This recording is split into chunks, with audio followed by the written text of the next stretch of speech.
Hey everyone, in today's video, I'm going to show you how to install Google Meet on your phone. So to start, you need to go to App Store, click on the search bar, and search for Google Meet.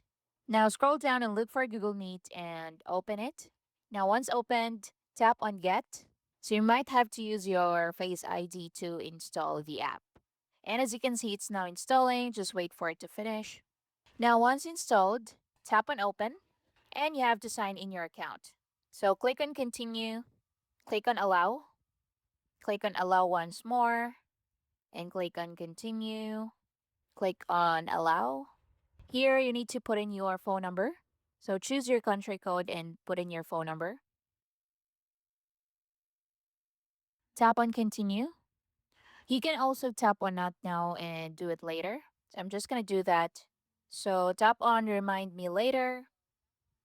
And that's basically it. That's how you can install Google Meet on your phone. And you can now use Google Meet just like usual. Thank you for watching. I'll see you in the next one.